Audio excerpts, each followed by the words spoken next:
दोस्तों, हमने कुत्तों को हमेशा अपशब्द बोले हैं और लाठी और पत्थर से मारा है, लेकिन कभी सोचा है कि वे बेचारे बोल नहीं सकते हैं। वे मनुष्य पर निर्भर है। हम उन्हें खाना देते हैं तो खाते हैं, बदले में भगवान भी हमारे दया भाव को देखकर हमें धार्मिक लाभ देते हैं। तो आइए देखते हैं कुत्ते को रोटी खिलाने के 6 फायदे एक कहानी के माध्यम से। उससे पहले आप इस चैनल पर नए हैं तो प्रिय दर्शकों, हमारे चैनल को सब्सक्राइब जरूर करें। अब कहानी की शुरुआत करते हैं। गर्मी की एक तपती दोपहर थी। रामनाथ एक मध्यम वर्गीय परिवार का साधारण आदमी जो धार्मिक प्रवृत्ति का था, अपने जीवन में कुछ बड़ा बदलाव लाने की तलाश में था। रामनाथ ने कई धार्मिक पुस्तकों और ग्रंथों में पढ़ा था कि दया और करुणा इंसान के कर्मों को सुधारने का सबसे सरल मार्ग है। लेकिन उसकी दुविधा यह भी थी कि वह इसे अपने जीवन में कैसे लागू करे। उस दिन जब वह मंदिर से लौट रहा था तो रास्ते में उसने देखा कि एक कमजोर भूखा कुत्ता सड़क के किनारे छाया में पड़ा है। उसकी आंखें उदासी से भरी थी और उसकी हालत देखकर रामनाथ को तरस आ गया। उसने अपनी थैली से एक रोटी निकाली और कुत्ते के पास रख दी। कुत्ते ने धीमे धीमे रोटी खाना शुरू किया और रामनाथ के मन में एक अजीब सी शांति का अनुभव हुआ। उसे नहीं पता था कि यह साधारण घटना उसके जीवन को धार्मिक और आध्यात्मिक रूप से बदल देगी। उस रात रामनाथ को एक सपना आया। उसने देखा कि एक साधु उसके पास आकर कह रहा है, तुमने आज एक भूखे प्राणी को भोजन देकर भगवान की सेवा की है।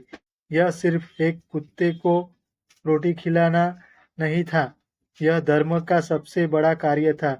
जब तुम किसी भूखे को भोजन देते हो तो भगवान स्वयं उस भोजन को स्वीकार करते हैं। रामनाथ सुबह उठा और उसने सोचा शायद भगवान ने मुझे एक संदेश दिया है।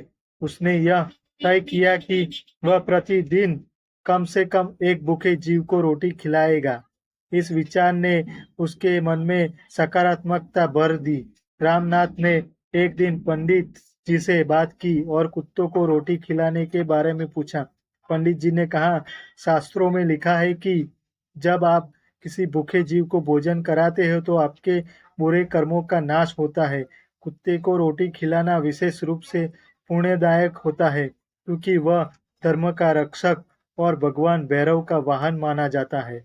यह सुनकर रामनाथ का विश्वास और बढ़ गया। उसने महसूस किया कि यह छोटा सा काम उसकी आत्मा को शुद्ध कर रहा है। कुछ समय बाद रामनाथ ने अपने जीवन में एक और अद्भुत घटना का अनुभव किया। उसके गांव में पितृपक्ष के दौरान श्राद्ध का आयोजन हुआ। पंडित जी ने कहा, अगर आप अपने पितरों को तृप्त करना चाहते हैं तो कुत्तों और गायों को भोजन जरूर दे। यह सबसे श्रेष्ठ कार्यों में से एक है। रामनाथ ने उस दिन कई कुत्तों को रोटी खिलाई। उसी रात उसने सपने में अपने दादा दादी को मुस्कुराते हुए देखा कि वे कह रहे थे, तुम्हारे इस काम ने हमें शांति दी है। यह अनुभव रामनाथ के लिए बेहद खास था।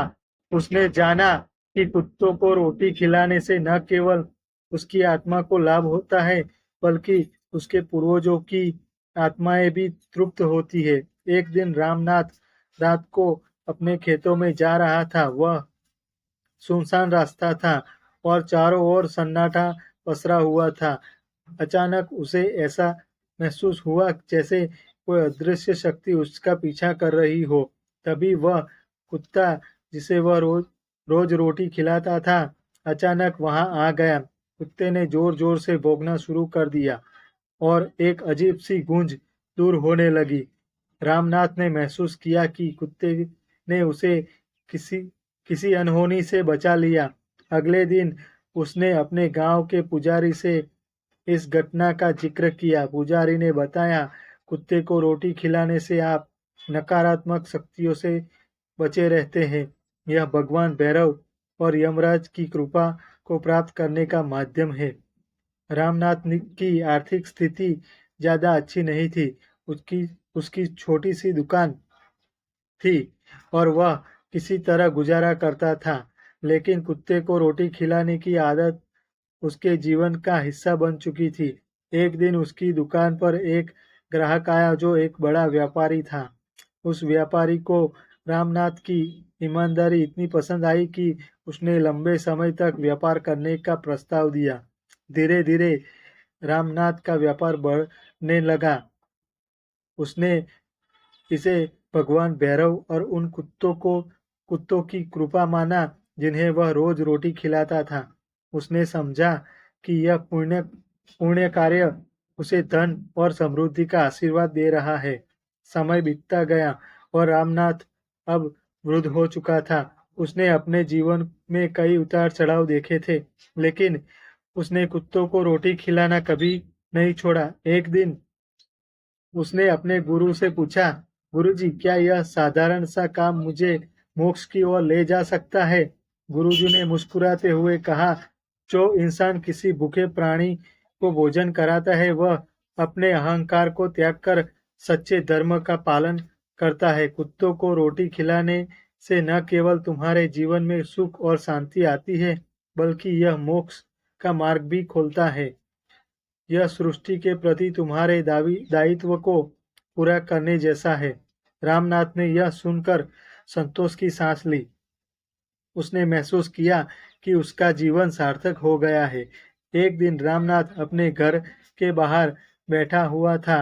उसके पास वही कुत्ता बैठा था जिसे उसने पहली बार रोटी खिलाई थी। कुत्ता अब बूढ़ा हो चुका था, लेकिन उसकी आंखों में रामनाथ के लिए वही वफादारी झलक रही थी। रामनाथ ने आकाश की ओर देखा और मन ही मन भगवान को धन्यवाद दिया। उसने सोचा, यह जीवन भले ही छोटा हो, लेकिन अगर हमने इसे दया और करुणा से जिया तो यही सबसे बड़ा धर्म है।